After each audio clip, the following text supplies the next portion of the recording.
is Raksha Pandey. I study in class 9th in Rai Vishwanath Inter College. So today's topic is tissues. ऊतक. तो tissues को जानने से पहले हमें पता होना चाहिए कि सेल कोशिका क्या होती है. Cell, the fundamental unit of life is called cell. कोशिका जीवन की आधारभूत संरचनात्मक एवं क्रियात्मक इकाई है. मतलब कोशिका वह इकाई है जहाँ से हमारा संपूर्ण शरीर शुरू हुआ है, जहाँ से हमारे शरीर की शुरुआत हुई है. ऊतक क्या होते हैं? कोशिका. तो ऐसी कोशिकाओं का समूह जो उत्पत्ति व रचना में समान हो और साथ मिलकर एक जैसा कार्य करे.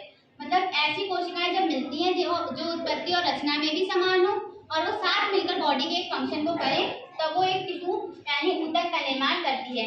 ऊतकों को हम दो भागों में पढ़ेंगे. पहला प्लांट टिश्यूज, दूसरा एनिमल टिश्यूज, पादप ऊतक और जंतु ऊतक.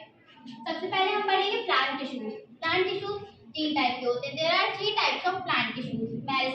नंबर 1 मेरिस्टेमेटिक टिश्यूज, विभज्योतक ऊतक. नंबर 2 परमानेंट टिश्यूज, स्थायी ऊतक. और नंबर 3 प्रोटेक्टिव टिश्यूज, आरक्षी ऊतक. सबसे पहले हम पढ़ेंगे मेरिस्टेमेटिक टिश्यूज, विभज्योतक ऊतक. So there are 3 types of meristematic tissues, विभज्योतक ऊतक.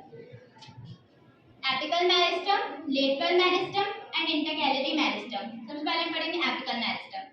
तो एपिकल मेरिस्टम के जो टिश्यूज होते हैं वो पौधे के जड़ तथा तनों के सिरों पर पाए जाते हैं. इसके विभाजन से ही इनके जड़ तथा तने की लंबाई की वृद्धि होती है. फिर हम पढ़ेंगे लेटरल मेरिस्टम. इसकी सेल के विभाजन से जड़ और तने की मोटाई में वृद्धि होती है. इंटरकैलरी मेरिस्टम, ये जो होते हैं ये पत्तियों के आधार, मतलब ये जैसे कि एक पत्ती है, इसके बेस पे ये टिश्यूज पाए जाते हैं. और एक टहनी के पर्व के दोनों ओर, पर्व यानी कि इंटरनोड, जैसे कोई टहनी है वहां से जहां से दूसरी टहनी में विभाजित हो रही है तो वहां पर इंटरनोड होता है. तो ये वहां पर पाए जाते हैं पत्ती के बेस पे और टहनी के पर्व पर ये उपस्थित होते हैं. Intercalary meristem. अब हम पढ़ेंगे परमानेंट टिश्यूज. परमानेंट टिश्यूज स्थायी ऊतक. इनमें विभाजन की क्षमता नहीं होती है, इसीलिए विभज्योतक ऊतक से पूरी तरह अलग होते हैं. There are 2 types of permanent tissues, simple permanent and complex permanent. सरल ऊतक और जटिल ऊतक. So there are 3 types of simple permanent tissues. Number 1 parenchyma, number 2 collenchyma and number 3 sclerenchyma. सबसे पहले पढ़ेंगे parenchyma. तो parenchyma का मुख्य और समान कार्य होता है पौधों में जो खाद्य पदार्थ बनता है उसको एक जगह संचित करना और हरित लवक होने पर प्रकाश संश्लेषण द्वारा खाद्य बनाना. ये उनका मुख्य कार्य होता है. अब हम पढ़ेंगे कॉलेनकाइमा. कॉलेनकाइमा पौधे के प्रत्येक भाग की सबसे जो बाहरी परत एपिडर्मिस होती है उसके ठीक नीचे कॉलेनकाइमा टिश्यू स्थित होता है. इसका भी मुख्य कार्य होता है पैरेन्काइमा की हेल्प करना, हरित लवक होने पर खाद्य बनाने में प्रकाश संश्लेषण द्वारा और खाद्य को संचित करना. तो नेक्स्ट है परमानेंट टिश्यूज, स्थायी ऊतक. So there are 2 types of permanent tissues. Number 1 simple permanent and number 2 complex permanent.